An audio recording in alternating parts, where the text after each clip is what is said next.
Waitress refuses to serve couple, then her world turns upside down.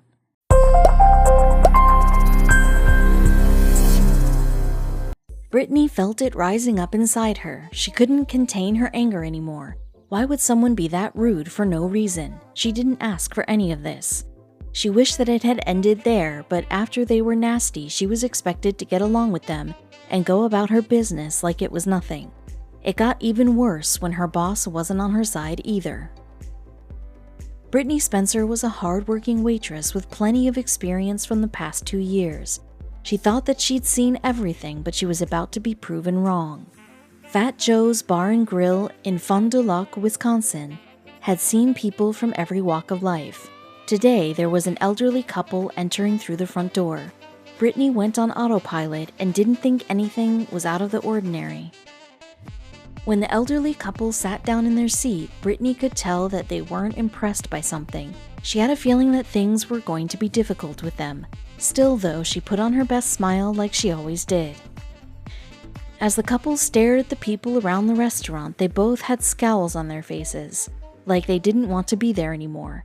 Sure, this was no 5-star fancy diner restaurant that required a reservation, but in Brittany's opinion, the food was pretty good. Despite the look on the customers' faces, Brittany wouldn't let her first impression of them count for anything. She just had to charm them and brighten up their day. Whatever was bothering them would soon be gone, or so she thought. But she didn't know how wrong things would go in the end. She went up to them and gave them both menus. They took the menus without so much as a hello. The woman was still wearing a face of resentment that Brittany didn't know if she could change. As Brittany made her way back to the counter, she heard them laughing. Finally, she thought they were happy. But when she turned around, she saw that their laughter was directed at someone sitting at a table by themselves in the corner of the diner. What was the issue? The lone customer went there regularly and was always really kind and sweet. Brittany would soon find out the reason for their laughter. Brittany went to another patron sitting right next to the elderly couple. Unbeknownst to them, she could hear every word that they were saying while she was helping the other patron order. Once she had heard a certain word, she became focused on their conversation. But what words soon followed had Brittany's stomach twisted in a knot. How could they have the audacity to say that in a public place? When Brittany came back to their table to get their order, they peered up at her, and the first words they had said to her since they walked in was, "That customer over there, what do you think about them?" They further asked Brittany if she agreed with their stance on the matter. They even asked why the diner would let someone of their caliber into its doors. All Brittany could see was their judgmental faces. She looked them straight in the eyes and said, "Sorry, but I can't serve you, and I don't agree with what you said."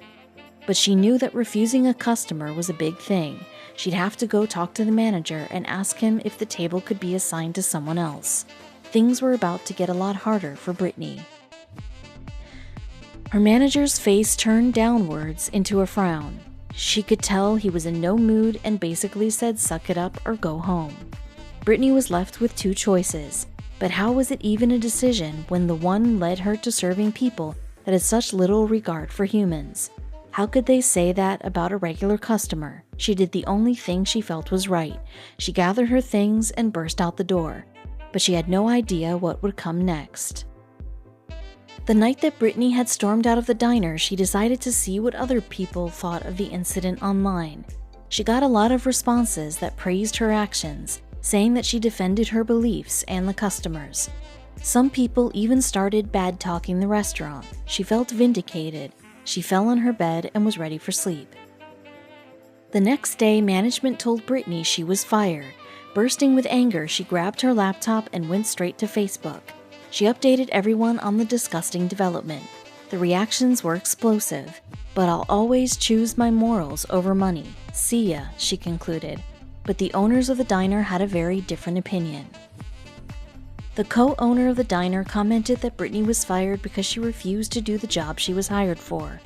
In all her years in the industry, she said she had heard plenty of conversations she didn't agree with herself, but you just get on and do your job. Their neutral stance, however, didn't calm the stormy waters. Brittany and others said that allowing hate speech to occur in your establishment without any response was turning a blind eye. which she sees as the same as saying the hateful things oneself. But Brittany still thought she had made the right decision. As for the current situation and ideals of the diner, Brittany finished up her viral Facebook post with, "Please feel free to leave a review on their Facebook page, Fat Joe's Bar and Grill." They received so much hate that they had to temporarily take down their Facebook page. It is, however, up again. They claim that the event hasn't affected their day-to-day business and they will continue with the same moral approach. There was one key element that they conveniently left out, however, that many people overlooked. Brittany acted with enough professionalism that she simply asked to switch tables, which is not a monumental request. The boss's reaction, "suck it up," reveals the attitude towards their employees' comfort. But what about being allowed to refuse service to customers trying to force opinions on someone who just wants to take their meal order? And what do the owners, Joe and Whitney Wallander, have to say? "Everybody has their opinions. Everybody is entitled to their opinions," said Whitney, co-owner of Fat Joe's, in an interview with CBS.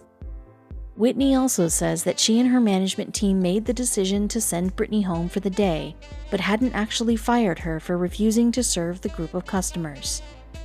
Before the staff meeting that Sunday morning, other employees at the restaurant showed the Wallanders screenshots of the post Brittany had written about the incident on Facebook. Although the post did not directly reference Fat Joe's, Tad Wallander said that Brittany's Facebook profile listed Fat Joe's as her place of work. This, he said, tied the post and the restaurant together, and they couldn't have that. Tad and Whitney didn't take kindly to being publicly called out on Facebook.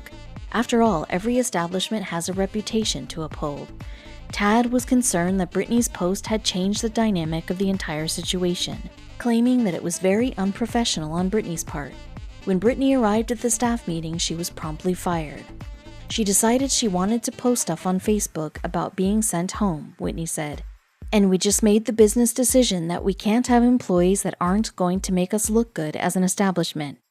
We should be able to get along as a community," says Whitney. "Everyone has different opinions, and I think it's important that we know how to live with people that have different opinions than us. We don't take a stand on any conversation people have. We're not going to impose anyone's political beliefs, moral beliefs, ideals on any single person.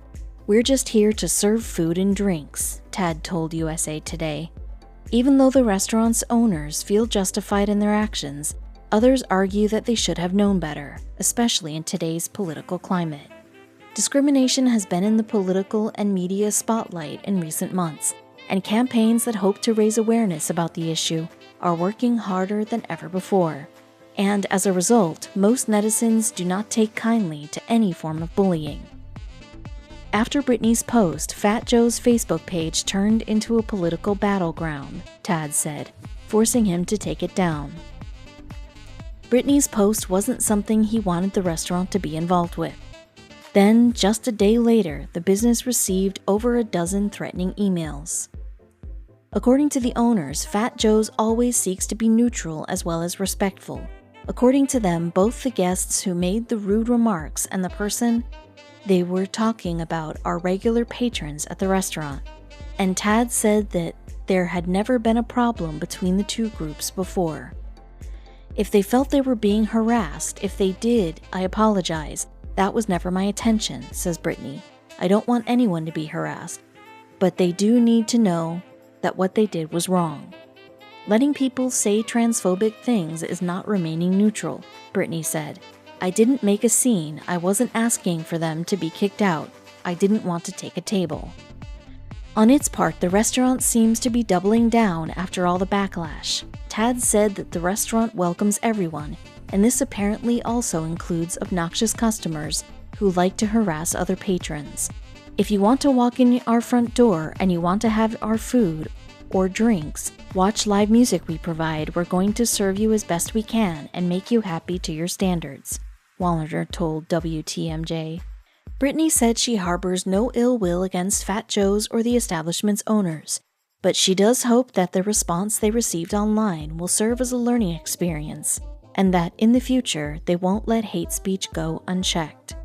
I hope this incident will open people's eyes that hate like this is still occurring in 2019, and the idly standing by and spreading hate is just as bad as spreading it yourself," she said. Do you think she did the right thing?